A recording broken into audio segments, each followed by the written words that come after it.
Good morning. Happy Sunday. I am digging this piano instrumental. Good job to the composer of this game. I'm really digging it. It has this definitely mournful quality, but it's just lovely. And I'm not getting sick of it looping either. Anywho, we are continuing on with the Unplayed series. We are into the L's. This game is called Lake of Voices. It's actually a free visual novel on Steam. It says, a free horror visual novel about an ill-fated journey across Sinlos, a lake where gruesome monsters lurk just beneath the surface. With times being so dire, you'll need to decide what and who is going to be sacrificed. Anyone can be saved, but not everyone can be. So there's no ending, I guess, where everybody makes it through, which is kind of sad.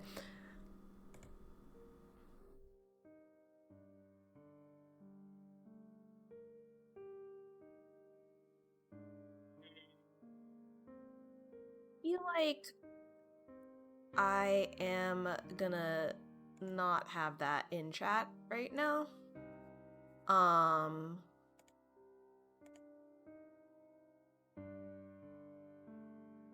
I don't know what it is. Like, I literally don't know. I guess it just doesn't take a lot. Like, I feel like I don't, you know, super dress up for streams. I don't wear makeup. I don't, like, I'm literally in a frog robe right now. But it's still, people still come and be gross sometimes. But, that's the way of the world, I guess. And at least I have the power to time people out or ban them or whatever. So, anyway, moving on. Um, Let us start the game, I guess. Choices. You'll need to make various decisions throughout Lake of Voices. Here are a few details to keep in mind. Certain choices are timed. Ooh. Time running out isn't something to completely avoid. In some cases, not getting involved can open new possibilities. Other choices aren't timed. These options only determine whether Kika has any special affection for another character or not. If you survive until the second night... If you survive until the second night, the story will branch into one of 5 different plot lines based on your earlier decisions. The other characters cannot manage all situations in the various plot lines regardless of what you do. If a character isn't making it, try getting that plot with a different set of survivors, or having the same group of characters venture through some other storyline. Wow.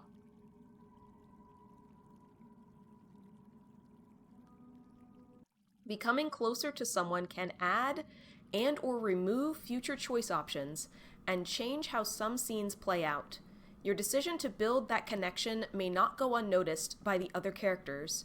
Earning the full amount of affection with certain characters can require getting into specific plot lines. Okay.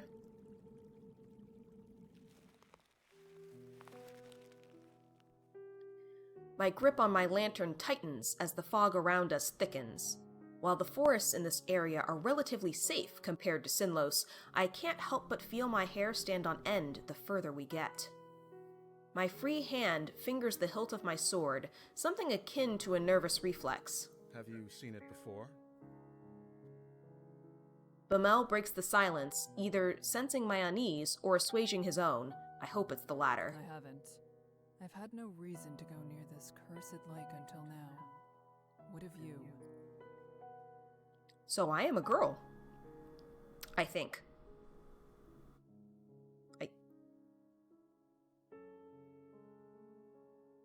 I'm gonna go with I'm a girl. Though, potentially gender ambiguous.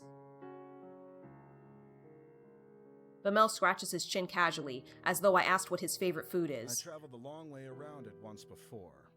Not so pleasant. Something about it just frays your nerves. Although, even being near it is enough. Though I'm not the only one who feels it. A sense of relief hits me, but not enough to undo the buzzing of anxiety. The lake, Sinlos. Most try their best to avoid it all their lives. The hundreds who die attempting to cross its unearthly black water, dragged to death by the creatures lurking within, aren't a secret. No wonder you were assigned this mission. There are few who have had first-hand experience with the place, even if from a distance. He'll probably keep being picked whenever they need someone to cross, for however long he is with us. Bamel shrugs, bringing my attention back to the dark path before us. That sucks, so even when he survives, they're like, oh yeah, go again. Keep going until you die. It's like Dicey Dungeon or something. At least we're taking the bridge this time. It'll only take 2 days instead of double that, and the sooner this place is behind us, the better. It would be preferable not to risk it. But time is of the essence.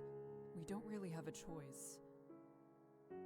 One of our allied villages, Hemmer, is being harassed by brigadiers, a band of ruffians. We don't have many guards to send as an assist, only Bamel and myself. The least we can do is arrive before we are too late to be of any use. These kinds of squabbles happen often, but have to be put down lest they turn into a blood grudge or all-out war. The last we heard, neither option was that far off. You can also see why they chose you to come out here. I glance at Bamel, an eyebrow raised. A slight smile plays across his lips. You're always so calm and so serious. Nothing can get to you. You're the best choice they had. A smile now tugs at my own lips. I would like to thank him, but that wouldn't be so calm and serious as he just described. And if that's how he sees me, I'd like to keep it that way. My lack of reaction only makes his smile grow, and he chuckles a bit before refocusing on the path. I do the same. It wouldn't be right to let my guard down in a place like this.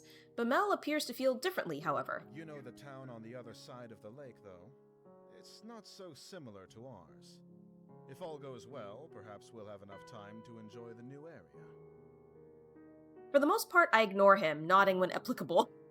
Bamel is a talkative sort, and if chatting helps keep his worries down and his sword hand ready, I have no complaints. After a time, the thick fog surrounding us begins to clear. A slick wooden dock comes into view, and with it the sounds of water gently lapping at its sides. Bamel shifts beside me, stretching his lantern arm as far as it will go. He seems tense. Someone's already here. A young woman stands by the dock, eyeing us warily. Does she intend to cross tonight?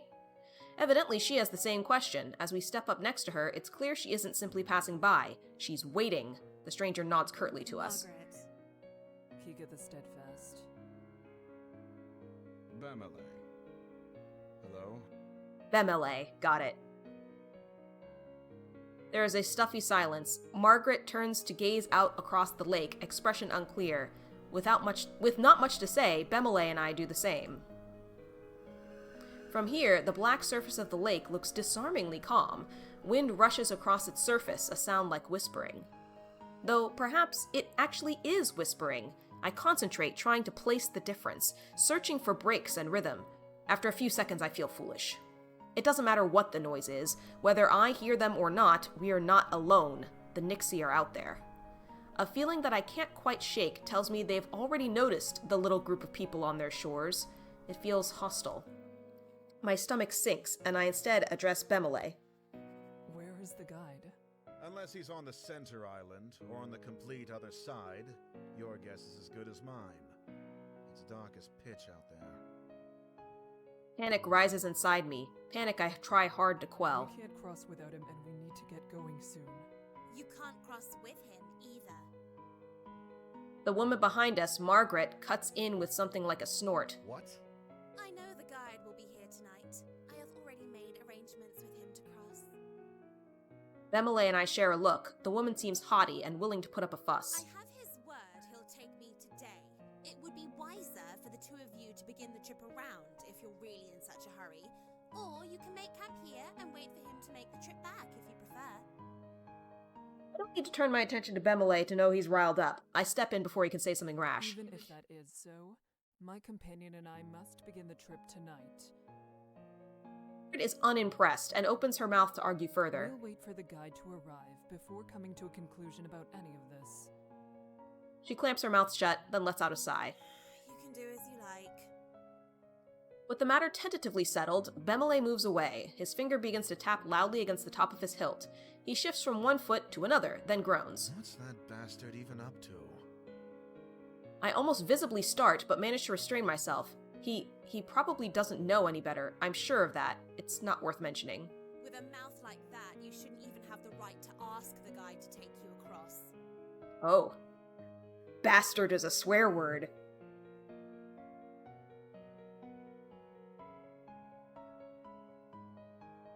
Tea bag out here, so that I can begin drinking my tea, potentially. How ludicrous. He's faced far worse than a bit of foul language. Do you know anything that's happened with this lake? I know enough. Margaret is clearly not convinced, but she shrugs and makes a show of turning her back to The him. guide's father is Garvin the Exemplar.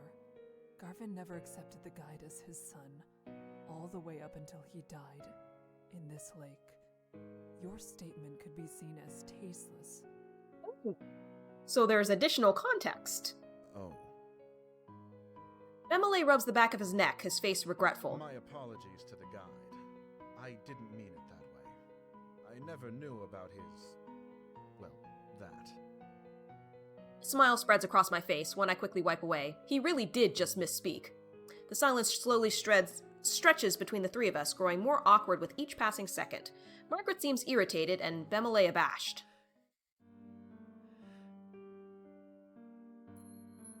I know you. You are brash but not intentionally cruel. I'm sure all is well. Bemele smiles and claps me on the back. You're a good woman, Kika. I'm a woman. Smart, too. You've never been here, yet you knew more of the guide than I did. I know about Garvin, truthfully. Tales of his deeds were some of the only stories my parents ever told. Is that so? You could tell me more about it sometime. I pause, unsure how to respond to this type of request. I would like that very much. Yes, I wouldn't mind that. It must wait until after this trip, though. Of course. We should drop this topic sooner rather than later, in any case. I agree. Even if there's no harm meant, hearing someone mention Garvin is probably difficult for the guide, no matter what the circumstance. With the topic dropped, we each remain locked inside our own thoughts, not another word passing between us. Eventually, a small light appears on the bridge ahead, gently swaying through the foggy air. It gets closer and closer, until it becomes apparent it's a figure carrying a lantern. That must be the guide, although I can't shake the ghostly aura it gives off. The figure steps onto the shore, but we wait for him to approach us instead of going to meet him. None of us are sure how close to the waters we can get before it is no longer safe. He stops in front of us and simply stares. Are you the guide of Sinlos? The man nods. He has a sharp face and weary eyes. Well, that's grand. We would like an escort across the lake. Bemele motions to the two of us, and Margaret approaches, a strained smile on her face. Hello, it's good to see you again. I'm ready to cross, as we've agreed upon. The guide turns to face her as well, face remaining unchanged. It must not be a lie. He would have had to say something otherwise. She really does have preference to travel with him. That's a problem. Is there a way we can all begin the trip tonight? Yes, I will allow all three of you to go. But with that many, at least one will die before we reach the other side. I furrow my brow. It's a disturbing addendum, and one offered with little emotion attached. Bemele glares back, asking without asking what we're supposed to do with such circumstances. You should go around. The sentence hangs in the air, the second half unspoken, if you want to live. We don't have time for that. There are people counting on us for protection. Why does she need to go? He jerks a finger at Margaret, whose face contorts with anger. I don't need to explain myself to you. My journey has already been put off once, and I was promised I could go today. I will be going under any circumstances. He meets Bemele's eyes with a gaze of steel. He starts to speak, and she cuts An in. extra day or two shouldn't be that much of a problem for you. Whoever you're meeting can surely wait such a tiny amount longer. Patience is a virtue, after all. The night is only so long, and if we're still on the bridges when the sun comes up, we'll all die as they sink back below the surface. If you don't decide soon, no one will be going. The guide is dispassionate, stoic. I would almost feel something's wrong with him if I didn't share the trait myself. Bemele pulls me to the side, jaw clenched tight. Evelyn isn't armed. His voice is low. He darts a glance at Margaret. We can easily get her to back off if we make this into an actual fight. After all, we have to go tonight, yes? If one of us really is to die, it'll be her. Would staying be a worse fate than her death? I stare at the dock, refusing to meet Bemele's eyes and trying to keep my voice as level as possible. We don't know her situation. This isn't a decision we can make for her. What? Bemele leans in closer, apparently having missed what I said. I remove the sympathy for her in my response when I speak again. The guide won't accept something like that, I assume. His face is grim. What else do you have in mind? First of all, you and I cannot split up. Either we both stay, or we both go. Right. That's not a question. I cross my arms, a hand on my chin. I have full confidence in my abilities and in Bemele's, but there's no reason not to believe the guide knows exactly what he's talking about. If we go, he might not be able to give the group the attention we each deserve. That would mean we truly would be putting Margaret's life at risk on top of our own.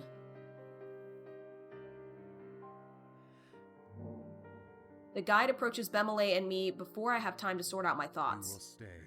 What? You would have already decided to come if you had the proper mindset for a journey such as this. You two will stay. But you don't understand. The guide raises a hand to me, eyes cold. My words die in my throat. If he decides we aren't fit to cross, how can we persuade him This otherwise? is bullshit. We are more than equipped to make this journey, and we know more of what it means to be in danger than Trying to most go of for an those early who know their ending. life. You two will stay. Bemele's muscles tense, and I put a hand on his arm. He trembles slightly beneath my fingers, his hands curling themselves into fists, but he doesn't say another word. The guide turns around and heads onto the bridge. Margaret uncomfortably looks from the guide to us. Then she steps out onto the bridge after him. Bemele sighs, the anger releasing from him as they disappear into the fog. Farewell. Be safe. We reached Hemmer safely, though it took much longer than we would have liked. Much of the village had been damaged or even destroyed. It was my fault for taking so long. I did all I could to aid them in defending their town and repairing what could be salvaged. Bemele was disheartened by how little assistance we were able to provide. However, he could not deny how fortunate we were to have both made it at all, especially after we caught wind of the report given by the guide to the elders for that night. Every village close to Sinlos gets informed on what occurs in that lake. He does so because communities wish to be made aware if they have lost one of their own.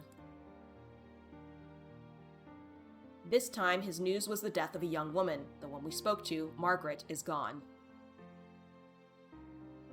I have not heard nor seen the guide myself since then. I must assume he is still there on that foggy shore, waiting for desperate souls to seek out his light so they may cross the lake of true darkness. Although I regret that I was not able to do more to protect these people, no one admonishes me for it. They seem sure that I did everything possible. I hope that is true, even if I cannot bring myself to believe it. Soon Bemele and I will return home, and we will once again take the long way around. My one piece in all of this is that Sinlos will be far behind me. Remain sheltered from the reach of the Nixie, yeah. My one piece in all of this is that Sinlos will be far behind me in a matter of days. I intend to keep it there. Got first ending!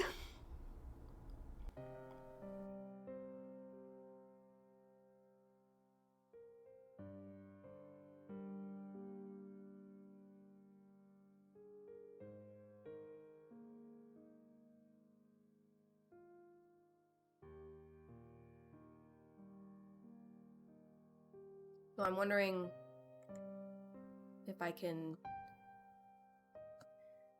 skip to, not certain how this works. We'll try doing it unseen text.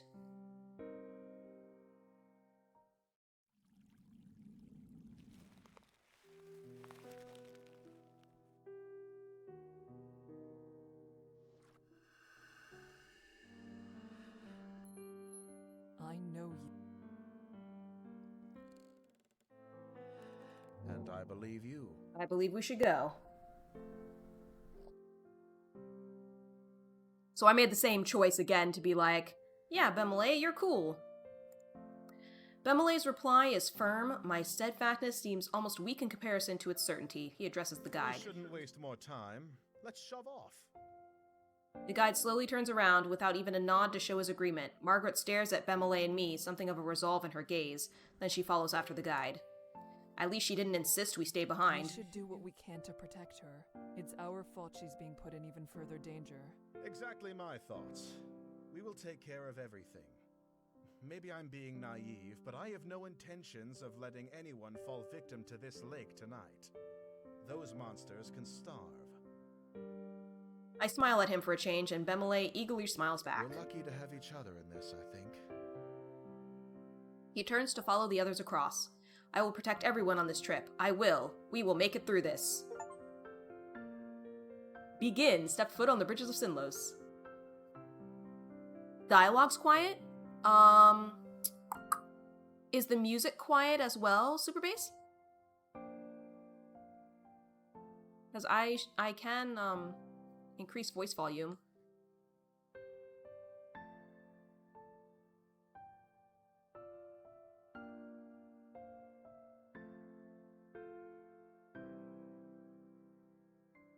Okay, we'll try that. Then I step onto the dock and join them.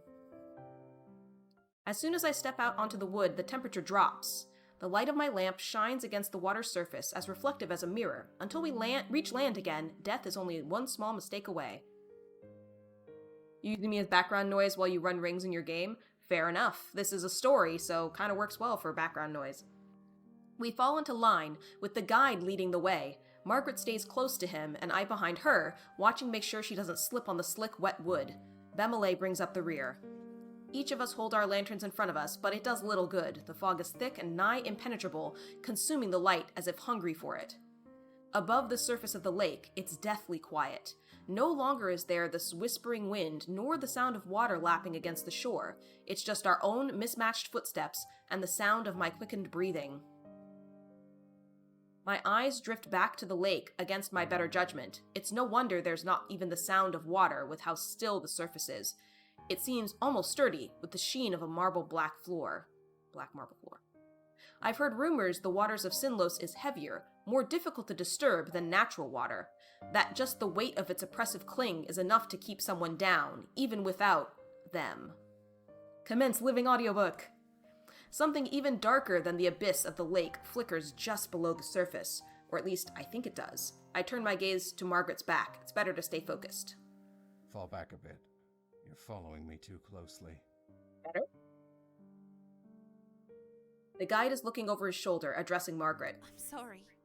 If someone gets pulled into the lake, they'll instinctively reach for anything to hold on to. Do not let that be you. Margaret's shoulders rise, and she nods with great seriousness. I understand. Thank you for the advice. He ignores her gratitude. You can speak amongst yourselves if you so choose, as long as you pay attention to where you're going. There is no worth in listening to the sounds out there. If there's anything at all, it'll only be Nixie trying to set you on edge. All right. Then, could you tell us your name? You didn't have a chance to properly introduce yourself, and I've only heard you being referred to as the guide. I don't have a name. He's facing the front again, his voice as expressionless as before. I have no way of guessing how he feels as he says this. Oh. It's probably not something he wishes to talk about. However, there was something else I wanted to say, so changing the subject is not difficult. Margaret, thank you for allowing us to join you. Margaret shrugs noncommittally. It wasn't exactly up to me. The guide said he would take you. She hesitates, and then she looks tentatively over her shoulder at me. But thank you for saying that. It's appreciated. Bemele and I will do our best to be an asset on this trip, rather than a burden. That's nice. I'm not afraid to be out here, though. Still, at least with your training, you should be able to take care of yourselves. It's comforting to know that everyone here is so confident in their abilities. Not enough to forget how terrible it feels to be over this lake. I am not sure if that is fortunate or unfortunate. Believing yourself to be secure doesn't mean that you are. As the conversation lulls, a new sound breaks through. It's the whispering noise again. It's the chatter of inhuman voices, and this time coming from all around us. Taking care of yourself is exactly what you need to do. The guide is speaking again, except louder, as if to cover the Nixie's voices with his own. Work to survive at all costs, and hope that everyone around you has enough sense to do the same. That's the only way you'll make it to the other side. Margaret nods in response, but I hear a grunt from behind me. Groups tend to go further when they work together to achieve the same goal. The guide doesn't say anything in response to Bemelay's grumbling either. I'm not sure whether he didn't hear Bemelay or whether he just didn't feel the statements made thus far are worthy of addressing. I have a feeling it's the latter. We go around a large bend in the bridge, part of it forking off to another way. I wonder how the guide knows which one of these essentially identical paths is correct when something in the corner of my eye catches my attention. I believe I saw something over there. Keep walking. No need to worry. The guide's voice is calm and level. I decide against pressing the issue, not wanting to set everyone even more on edge. What did he say? Perhaps not wanting the conversation to be caught by the guide, he speaks softly, though I couldn't quite hear him because of it. I take my eyes off Margaret ahead for a moment to explain it to Bemelay and stop dead in my tracks. Only one word is able to escape me in my stunned state. Behind Bemelay stands another figure looming in the darkness. Seeing my face, Bemelay grabs the hilt of his sword. He whips around, then staggers swiftly backwards. Several meters away, a crooked, twisted black figure hobbles its way toward us. Some kind of liquid drips off its head, curling around the edges of its face. It almost looks like it's crying. Bemelay backs up until he's standing beside me. The figure continues its slow advance, head jerking from one angle to another. What on earth? It's one of them. Yes, Nixie that stumble across the bridges looking for opportunities. The guide is standing next to us. I didn't even notice him approach. The ones that can make it out of the water are generally referred to as prowlers. I had no idea things like that were out here. Is that what Kika saw down the other path? The guide says nothing, instead returning to the front of the party. Margaret watches him pass. Her frustration morphs into nervous optimism when something seems to come into her mind. Well, Nixie aren't slowed down much by swords, but at least light keeps them away, right?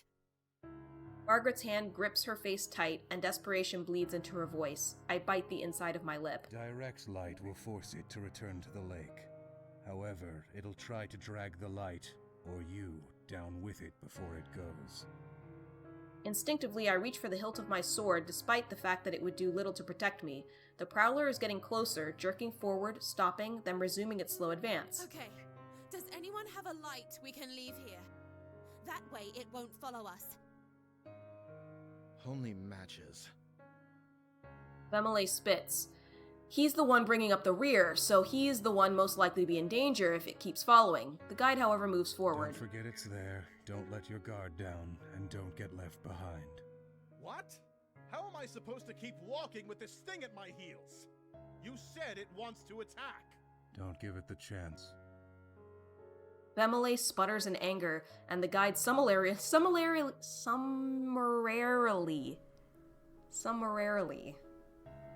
ignores him. I solidly grab hold of Bemelay's upper arm. Here, I'll lead you like this, and you can keep your focus solely on the prowler. Make sure it doesn't get too close. Bemelay eyes the guide with unresolved hostility, but allows himself to softly sigh in relief. He gazes at me with fondness. This is something that the guide told us not to do, because if we are standing too close to each other and one of them gets grabbed, we might both get pulled under. At least there's someone I can count on. Hi, Devils. How's it going? Despite the fact that I'm going against his advice, the guide says nothing more. See? It's clear now that he doesn't give a damn what we end up doing. Some part of me is glad for that. I want to help everyone make it through, and it would be worse to have to persuade the guide every time help was necessary. It's going. How's it goes with you? It's going all right. We're doing this visual novel right now. okay so far? Kika, thank you. Bemele places a gentle hand on my shoulder. Bemele's face hardens in return. He moves his free arm down, I fully link his arm with mine, and now properly settled, look forward. Margaret is following the guide with some reluctance, turning back every so often to check on us. I wave my lantern to signal we are catching up. Margaret returns her head to the front and quickens her pace. With a tug on Bemele, we start to follow them. The four of us continue cautiously over the bridges, only this time, the wet, squishing footsteps of the Prowler join the sound of our own. In spite of myself, I grip Bemele tighter. The Prowler walks without a set pattern, sometimes fast, sometimes slow. It takes long steps, then short ones. At times, it stops walking entirely. Does it hurt to be out of the water like this? Or is it trying to be difficult to read? Suddenly, the whispering in the lake grows louder. I steel myself, trying not to let it get to me. The most important thing in a situation like this is to remain calm. I can't lose my head. Then, all at once, I notice the guide and Margaret have come to a halt. They're stopping.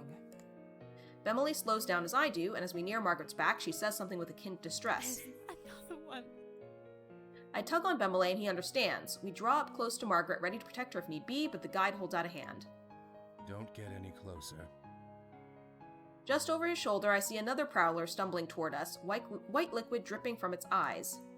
The guide's hand turns over in the air, palm up. Give me a lantern. We'll throw it. Margaret extends her own with a trembling hand. When Bemele speaks instead, his back still turned. If you have to take someone's, take mine. Yes, an extra light won't do us much good when we're standing this close together. Margaret takes Bemele's lantern from him, guarded relief displayed on her features. Thank you. She hands the lantern to the guide, whose hand grips it tightly, knuckles growing pale. Stay here. I can't throw it too far. The light will blow out before it reaches the Nyx. He steps closer to the monster, his movement light and confident. As he nears, the Prowler starts to back away. Is it only the approaching light that's making it retreat, or are they afraid of him? The guide is far enough away from us that the fog is partially obscuring him, hiding his movements. The voices from the lake grow louder and louder. Water suddenly begins to splash across the lake, in the distance and onto the edges of the bridge. They want him to mess up. I don't notice how tense I am until Bemele eases his grasp on my arm. Then suddenly the guide takes multiple long and fast strides forward, throws the lantern, and jumps backwards to regain the lost distance. There's a sharp hiss and then a deep splash. The voice of the Nixie grows quieter. Not silent, but quieter. A sigh escapes me, and the guide comes back to our group. We should keep going before it comes back. I glance at Bemele and I realize he too is looking relieved at the guide before us. And then I see it. The first Prowler. It's still there. It's right there. I shift around, pulling Bemele behind me. The Prowler lunges after him, barely missing Bemele, but striking my lantern instead. The fire goes out, and the two of us are plunged into an unearthly darkness. Then there is a slick splash. I realize the Nyx has retreated into the water. Somehow, Bemele and I are still standing. We are still here. Kika, thank you. I can't respond. Something cold, wet, and slimy has grabbed my ankle. I kick out my leg as fast as I can, and the Nyx's hold slips. It can't pull with the momentum I've gained against it. Margaret rushes to my side, her lantern hanging out toward the Nyx. The light brushes its face. We see it for an instant, its eyes wide, and then it slides back into the smooth surface of the water. Bemele grabs Margaret and I both, helping us toward the center of the bridge and cussing under his breath. I only looked away for 1 second. It's fine, Bemele. We're all fine. Are you actually alright? Margaret cocks her head down, examining my ankle, but there's nothing but a wet smudge around my trousers. I am fine. I say that, though I don't actually want to let go of Bemele. I need to, in order to relight our lantern that provides us actual safety, but I feel such a strong desire not to be alone in this moment. I shake my head roughly and let go of him, relighting the lantern as fast as I'm able. Kika, thank you. Again. You saved my life. I won't let this happen again. Yes. Yes. It would be good for all of us to pay more attention. Margaret nods solemnly. Suddenly it seems like we're all on the same side. It isn't only Bemele and I. She is with us in more than simply presence.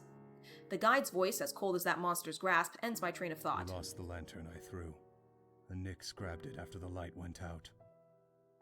Margaret makes a noise. I glance over, wondering whether she's upset, but there is a small smile on her face instead. It's better than them taking anything else.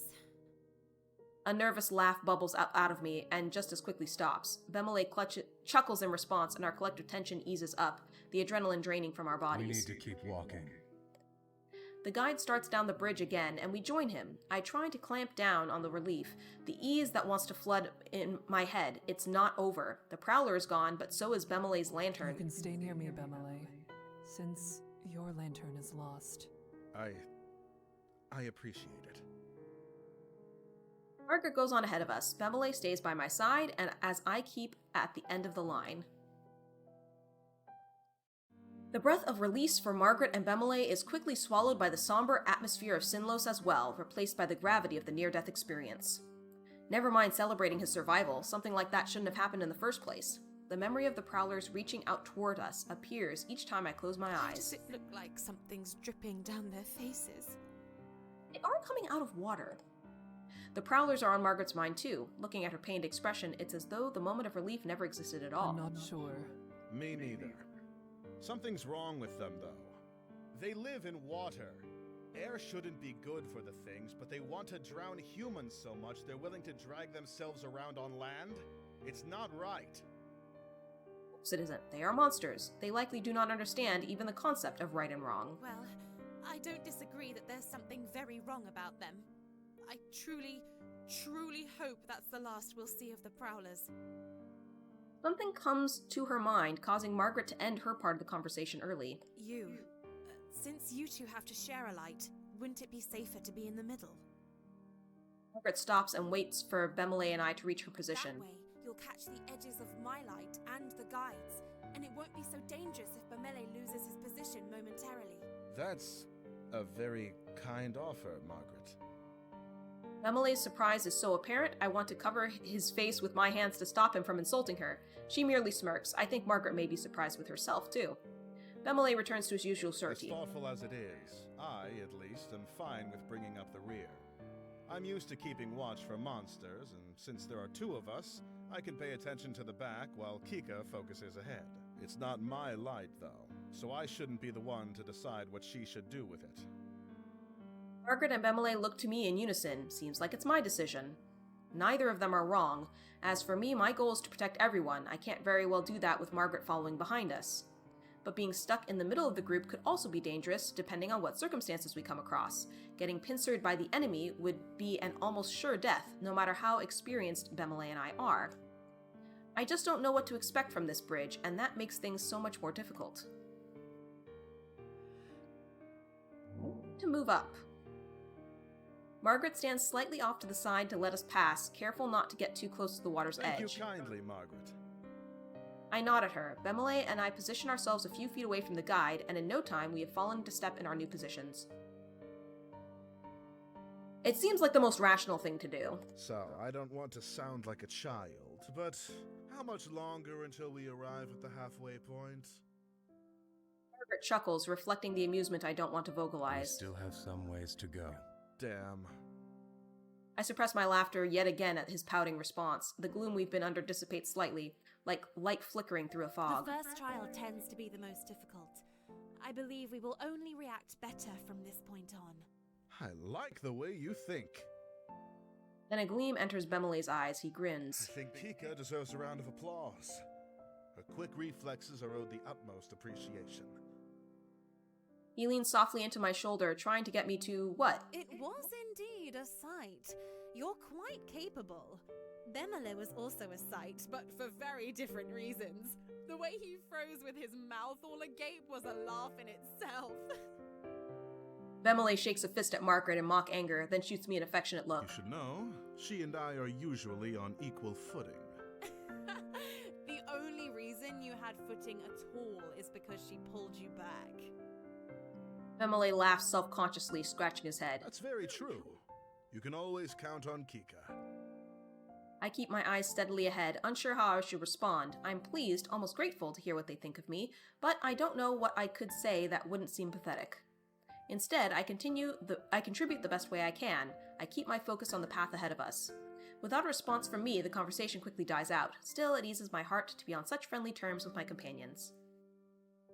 It's strange in the middle watching over the guide. Until now, I didn't notice how smooth his movements are. There's a sense of grace to his actions, even in the basic task of walking down a bridge. I have to actively stop myself from being distracted by it. Suddenly, I notice the guide seems to be getting further away from us. He's speeding up. I do the same to match his pace and end up moving at a light jog. Guide, why are we going faster? He doesn't reply, doesn't even look back at me. Instead, his speed almost doubles. I glance back, worried, but Margaret is keeping up with us. The guide keeps moving faster and faster until, finally, we are at an all-out sprint. Figures in the dark fog fly past us at a blur, and it occurs to me the branching paths in the bridge appear to be sinking? I swallow my rising panic. The guide shouts something, but it's drowned out by the frantic pounding of our footsteps. I'm trying to piece together what he said. Don't stop? Turn? When he takes a masterful sharp right down a different path, using his own momentum and the sleek wood to slide into the new direction with no loss of speed. Despite the sudden turn, my reflexes enable me to keep close behind him. We're making a right! Bemele is on my heels, following me to the turn. I glance back once more. Margaret, although further behind than before, also makes the turn. We are all still together. As the night wears on, our strength rapidly fades. Even my stamina is being challenged. I can't imagine what this must be like for Margaret. She is holding her side as she runs, clearly cramping from the exercise. How much longer will this last? People have to rest sometime. Almost as if in response to my thought, the guide abruptly halts. I skid to a stop as well, sliding on the surface of the wood. Why did we stop? Bemele's voice is tired, but his guard is up. The guide doesn't answer, just stares at something slightly out of view. I step up to join him, following his gaze further down the path. Another person? There, curled in a little ball illuminated by the lantern's light, cowers a person. His hands grip his head, and he rocks from side to side, mumbling incoherently. It's a man. I'm sorry. I'm sorry. I'm sorry. I couldn't. I just couldn't. Please. I'm sorry. I'm struck with an array of questions. What is going on? Why would he wander out onto the bridges on his own? Did he make it this far by himself? Were there others with him? If that's somehow the case, I can't blame him for the state of shock he's in. The man stops mumbling. He glances above him, seemingly only just now having the strength to lift his head. His expression, the deepest sadness, along with clear markings of terror, are scrawled across his face. I stare at him in shock, not sure what to do. Leave him. I snap my eyes away from the man, and instead to the guide's cold, implacable face. No! We can't just leave him here! We've managed fine enough already, and these creatures will probably pluck him away as soon as we've gone. Without light, it's certain he'll die. He won't make it regardless. The guide turns to look at us, his eyes seeming to glow from the closeness of his lantern. For the first time, I feel uncomfortable in his presence. Whoever shelters him will only risk dragging themselves down with him. Leave him. I glance at the others. Bemele is outraged, but Margaret is staring at the man with something like fear. She is uneasy, but she doesn't voice her concerns. I'm trying to think of some kind of compromise when the guide speaks again, his voice cutting. If the man comes, then whoever is shielding him will have to remain at a distance from the rest of the group. Far enough that you can't see me, just my light. That is how you will travel across the bridges. I didn't agree to lead this man, and I won't. If you ask me to, I will leave you all behind. Adrenaline surges through my veins, and I tense up. It's a painful reminder that the guide isn't here to save our lives, but merely to show us the way. We're on our own. Margaret, Bemele, and I frantically share more looks between each other, trying to communicate without words. None of us have a desire to speak and be the first to make a choice. The man is standing now, though still hunched with his arms wrapped around himself as if expecting a blow. He stares at the ground rather than at us. Because of this, I'm having trouble reading his face. What exactly happened to him? Are you well, stranger? Do you know where you are and why you're here? He glances up, not at me, but towards me, his eyes resting somewhere near my collarbone. I'm fine. You all can go on your way. Forget you even saw me here. That's absurd! You have no way to defend yourself. We can't leave you. Yes, I'm sure in your eyes I might not seem like much, but that's not exactly a fair shake. Maybe in a perfect world, every man would be as large as you. But that's not how things always go. It doesn't mean I'm defenseless. The man's response is meandering. The words themselves seem to be in good jest, but he's still barely looking at us, fidgeting with his hands. Bemele frowns, unimpressed. It was a joke. He smiles hesitantly, making eye contact with each of us for the first time. What part of it was supposed to be the joke? Do you even realize what is happening in this moment? Never mind. Forget that too. Point is, I'm alright. You were curled up in a ball when we met. Exactly. Something must be wrong with you. Oh no, sounds like you've been talking with my father. He lets out a weak little laugh, coupled with an eyebrow raise, voice trembling. No one really knows what to make of this. The man gives a small wave and begins down the path we came. Bemele huffs, tossing his hands into the air. It's not even the right way. It could be, if he's trying to get to the side we came from. He must have come quite a ways if it was the other shore that he started on. The man's smile grows. Good. That's not so bad. There's no response to this remark, unsure of what could be said. I still think he should come with us. A person needs a light, and the guide himself said he won't be able to manage on his own. Sticking with us is his best option. I look over the man's body, noting the scrawniness of his limbs. Scrawny, but not necessarily lacking in muscle. The bravado he was showing as he tried to leave us had faded yet again. Now he's standing quietly, looking at us as if watching a play. Interest, but no true connection to the events. He's a little dissociated, It's sounds easy like. for you to say such things, but whose light are you offering? It's not mine, and you are putting her in even more danger with your own presence already. Bemele looks at Margaret. She avoids his gaze. Perhaps I could have let him share my light. Before. But the guide has said the one with him has to remain behind, and I simply wouldn't be able to manage it. Bemele's hands turn into fists. He looks away, but doesn't say anything. For a moment, no one does. I feel a cold sweat on my brow as what I feared comes to pass. He is stopping us from protecting another. Why must he get involved now? Why can he not leave us to make our own decisions? You... Don't worry about me. I'll be on my way now. The man's voice is full of something I cannot place, and he starts to shuffle back down the way we came, arms still clenched around himself. Margaret might not be able to take him, but there's another way this could be solved. I could stay back with him. It'd put Bemele and myself at significantly more risk, but at least this man will stand a chance. To do nothing. He's not even going our direction. I can't risk it. Margaret and Bemele stare at the man as he leaves. We all watch him drag his little frame down the bridge, quickly fading from sight. We had to let him go. We've only barely been surviving so far. The space the man vanished into is dark and silent. We can see and hear nothing of him, not even his footsteps.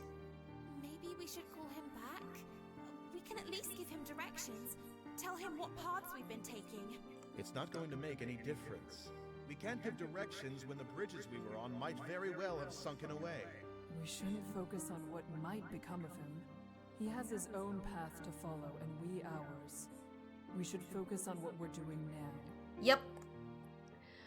Of course, it's not really a might, but we have to get through this somehow, and being weighed down with guilt will only distract us. The guide starts moving again at a quick pace. After a moment's hesitation and one last glance into the truly lifeless fog, we run to catch up to him. We walk onwards in silence. Our party hasn't changed, the stranger was never added to it, so it's not as if it makes sense to miss him, but there's a sense of loss all the same. No one even attempts mirth. I mean, yeah, like, it's sad, but seems like he was foolish enough to try to cross without a guide, may have gotten companions killed, not even going the same direction as us. I just don't understand why it makes sense to accept him in the party. I keep thinking I should have done more, should have pushed the guide harder to change his mind so it was less dangerous to keep the man around. Something, anything. But I have to let this go. I'm not going to forget that man, I'll never forget him, but we still need to get through this. I curl my hands into fists, hoping it'll strengthen my resolve, then I push forward. We turn down a different path, and the guide stops. Ahead of us stands a group of prowlers. At the sound of us, they turn their heads in unison, as if they knew we were coming. I inhale. Not again. The prowlers wriggle somehow, their skin moving more slowly than it should, sliding across their skeletons, and they laugh. We've already lost a lantern and it's only our first day. We can't keep doing this. Yes, we can't lose a lantern at this point. We're almost to the island. The guide rummages through his coat with his free hand. What are you planning? Bemele's tone is borderline threatening, but the guide ignores him. He pulls out a small pouch, then opens a latch on his lantern. Wait, are you going to throw that at them? What if the bridge sets on fire? It will. We're going to run. This is insane! These bridges are hellish enough without them also being on fire. And what about the other man? If he's still out there, this could... He's dead. We're not losing another lantern. Inevitability, the price one must pay. He says it with such detached certainty. It's as if he saw it happen himself. No one argues with him. The guide steps closer to the prowlers. We fall into step behind him, staying close to his back. He bends his lantern back down until it is lowered to his outstretched arm. The pouch in his hand is set aflame. With a practiced flick of the wrist, he swings the staff back and up. The glass on the lantern snaps closed. Don't get left behind. He takes 3 quick steps, then tosses the pouch. The prowlers are back in the water before the pouch even lands. As soon as it does, the fire starts to lick and curl itself around the wood. The guide breaks into a sprint, and so do the rest of us. The blaze grows, despite the heavy dampness from the lake. These bridges aren't normal bridges. Of course that's true. Nothing here is right. Hopefully they won't collapse with the flames. We stay on the guide's heels, almost too close for comfort. If he stops abruptly, we'll all crash into one another, maybe even fall off the bridge. Then the world tilts. I was mid-stride when I put my foot down. The bridge isn't where it was. It lurched to one side, either because it was weakened or pushed. Bemela and I managed to keep our ground, but Margaret falls to the ground. At least I thought that's what happened. She starts pawing the bridge. My glasses fell off. I can't see. The guide, having regained his balance, presses on. He doesn't even bother to look at her. Bemela and I run to Margaret, scanning the bridge, but there's no sign of her glasses. The flames are growing thicker and closer, the heat life-sucking, close enough to nip at her heels. I grab Margaret's arm. The glasses aren't here anymore. We have to go or we'll lose the guide.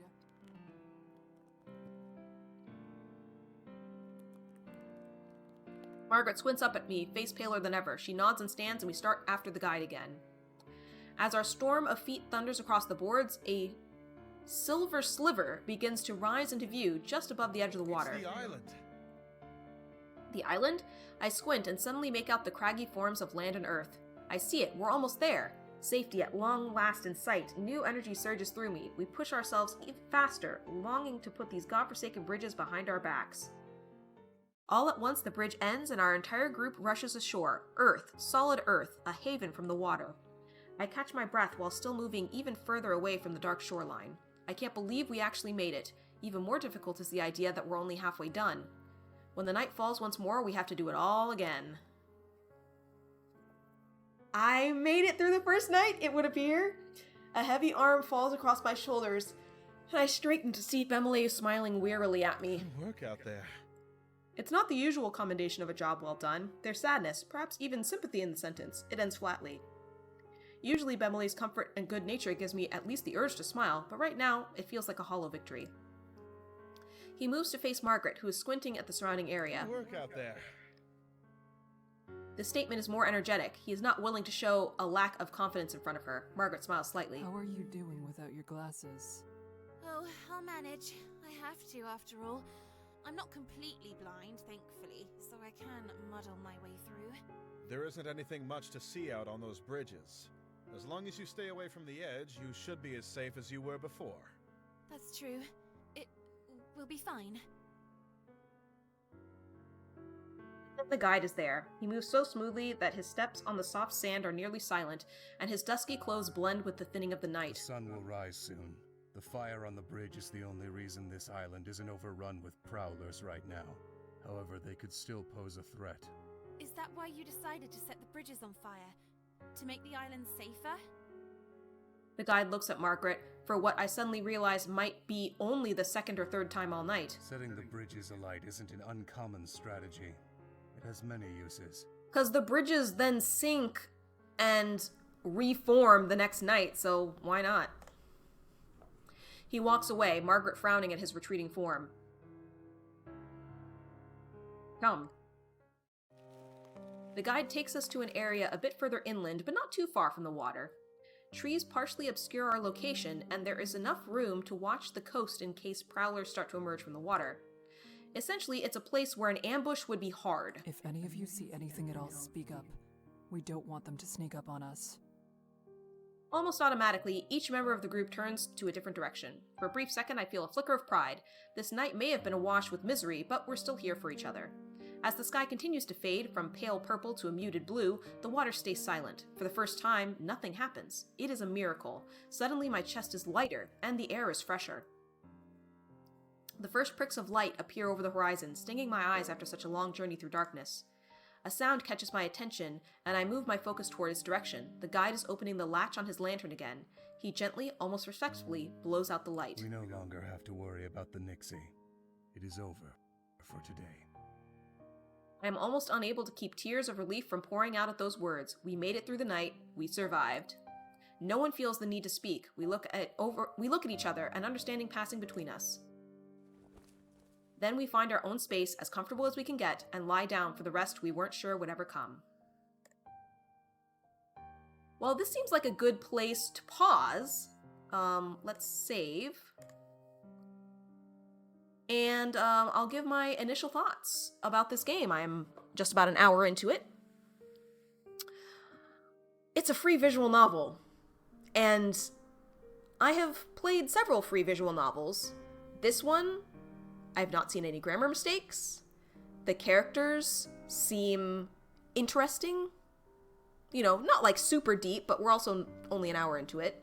I have a feeling it's more of a, almost more of a puzzle in terms of like, what are you gonna do? Who are you gonna sacrifice? Yada yada yada. I love the music. I like the art. I'm interested in the story to kind of see what happens. The guide is very interesting. He almost seems kind of not human himself, so I wonder if we're going to find out more about him or if that's just kind of the vibe. Yeah, I mean, I'm going to continue with this. I am interested to see. Yeah, obviously I got the one quick ending where essentially we chose not to cross, but I'm interested to see if we can get to the end alive. Yeah, we'll continue this after a ad break and a snack. So I will BRB.